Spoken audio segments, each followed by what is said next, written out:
I'm hoping it's not, because it's going to be bad for the wildlife, and that's bad for us. The squirrels are going to war with each other.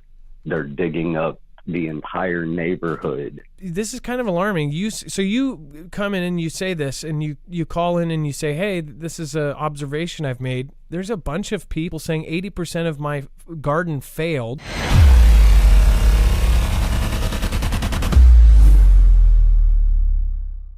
Nothing in this show should be considered legal, medical, or financial advice. The views of the callers can differ considerably and do not necessarily reflect my opinion, Dex's opinion, or anyone else who works with the show. You should always do your own research and consult with professionals. The internet is full of fake news, so please take everything with a grain of salt. If you haven't already, you can protect yourself against electromagnetic pulse. We have talked about EMPs and CMEs a lot here because it is one of the biggest things that people are prepping for. There is a company that can actually outfit your cars, your motorcycles, and your home. Even your ham radio can get an EMP shield, a protection for it. This can actually protect against all three phases of an EMP, E1, E2, and E3, and it can protect against a Carrington level event. So make sure to go to marfooglenews.com/EMP. Let's get Justin on. Justin, you are live on Marfoogle News. What is going on? Adam, it's a pleasure to be on with you this evening. Long-time watcher, first-time caller. Been seeing some strange things. I live in Missouri. We have a lot of hardwood trees, black walnut, hickory, oak. These trees would normally be absolutely loaded with nuts, and they have virtually none on them. The squirrels are going to war with each other. They're digging up the entire neighborhood. This time of year, squirrels should be digging, but they should be burying nuts. These squirrels are hungry and looking for nuts that they forgot last winter. Okay, so by the way, you're not the first person who has said this. I want to say one of my mods, was it you, Lisa? I don't know, Lisa R. Hall, if you're here. Someone just told me that this is another thing that we keep getting in, is that flowers or different things are not blooming right, that the seasons are all off, that things that normally happen by someone what was it? Somebody told me that they did an elk. They hunted an elk, and there's something with the velvet on their horns, usually like falls off or does something. It was like the velvet on their horns usually either falls off or turns into velvet at a certain time, that the elk still had its velvet after 3 months when it should have already had it fallen off or something like that. Why is this happening? It's really weird. I'm a little concerned about it. I'm not sure if it's elements in the sky art or if it has to do with solar weather, but even my mulberry bush, very mature mulberry bush, usually produces several gallons of mulberries aside from what everything eats, and it has not produced a single mulberry all year. Even the white pine trees out on the lot where I work have not produced any pine cones this year. The squirrels in my neighborhood are going to war with each other. I'm waiting for McSquizzy to show up with a spear and a bow. So a few people are saying that their gardens have failed. A few other people are saying that might be related to the poles shifting. Sean Barker says the earth is wobbling. Too much ozone, says Stormcrow. Magnetic gardening. Let's see here. What in the world are they? 80% of my garden. I figured I'd throw it out to the family. By the way, I know we're widespread. Everybody can have a look around, see if it's worse. I'm hoping it's not, because it's going to be bad for the wildlife, and that's bad for us. So, by the way, this is kind of alarming. You come in and you say this, and you call in and you say, hey, this is an observation I've made. There's a bunch of people saying There's at least 2 people saying 80% of my garden failed. Somebody else says Earth is dying. Somebody else said that there's not as many bees. Obviously, we know about like the whole bees are disappearing. What if they're disappearing faster and faster? Which, by the way, I have seen so many less bees the last couple of years. It's insane. Yeah, I don't see hardly any bees anymore.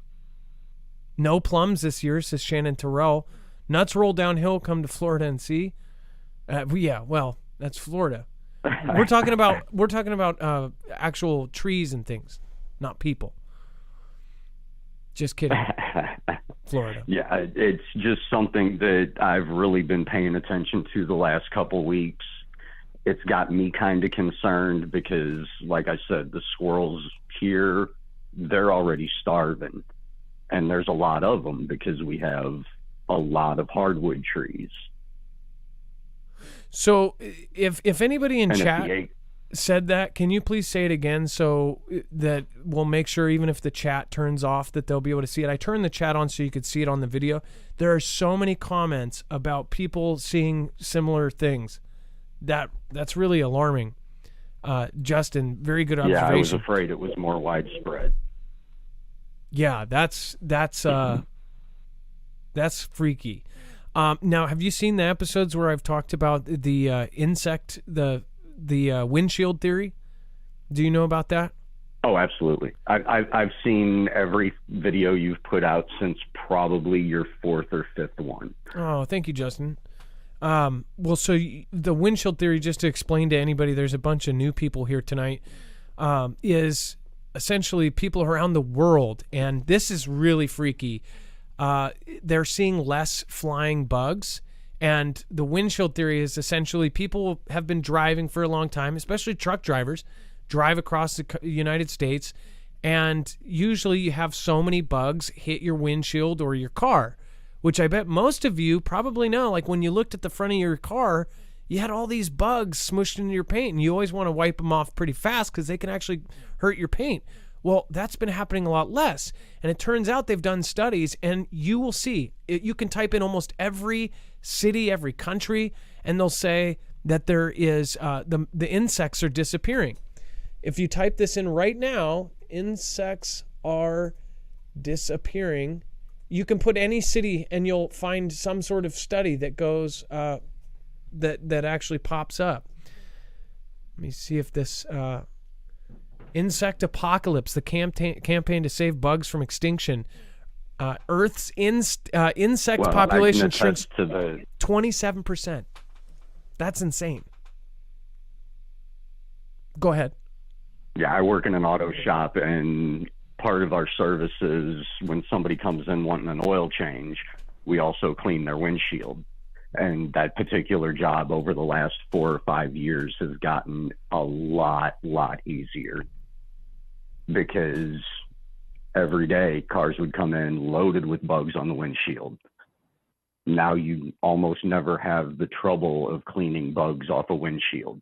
You might have to clean a little road dust off. You might have to clean something that the car ahead of them threw out their window, but actually having to clean bugs off of a windshield is a rarity now.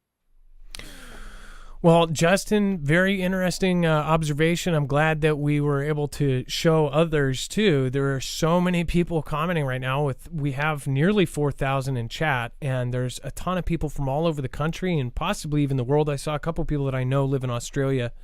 They're seeing the same thing. 2 people in Europe, one in the UK, and then somebody that was watching from I think Poland. So yeah, just weird that this is happening globally. And I was really surprised to see this little fact from the Argus. Insect population shrinks 27% in 30 years. It says insects are disappearing at a rate of just under 1% a year. Understand that insects and what is going on with our planet and bees and the nuts and the trees and the everything, that's what keeps it running. Maybe that's why everybody is preparing. Maybe that's why they're trying to get off Earth. Maybe that's why Elon is saying that, we're going to run into a population crisis. That maybe that's why they're fighting over food and resources. Justin, great call. Thank you so much for calling in tonight. Oh, you are very welcome. Thank you. All right, well, call us back. Don't be a stranger and give us an update, okay, Justin? Absolutely. Can I make a shout out real quick before I go? Go ahead. Awesome. The members may not be in the house tonight, but, well, I'd like to say thank you and I love you to the entire fam. But to Derek Bros and Jacob Israel, if you gentlemen are listening tonight, thank you very much. I owe my life to the Christ in both of you. Well, love the fam. Love you, Adam. Love you, Dex. Everybody have a wonderful night. Be prepared. Well, thank you so much. And Justin, have a blessed night. And thank you. And all of those people, including Derek Bros, great people. And, of course, Jacob Israel. Thank you, and you have a wonderful night. If you haven't already, you can get long-term survival food, which is one of the best things to get from marfooglenews.com/prep. All of the food has a 25-plus year shelf life, and they have it packaged in really convenient packages. You can get a 72-hour kit that you can just throw in your bag. You can even get a 3-month kit right now at 20% off. There's all sorts of deals, so make sure to go over to marfooglenews.com/prep. Not only are you getting a discount on it, but you are also helping our channel. So it's a win-win for everybody. You're supporting independent media, and you're getting prepared at the same time.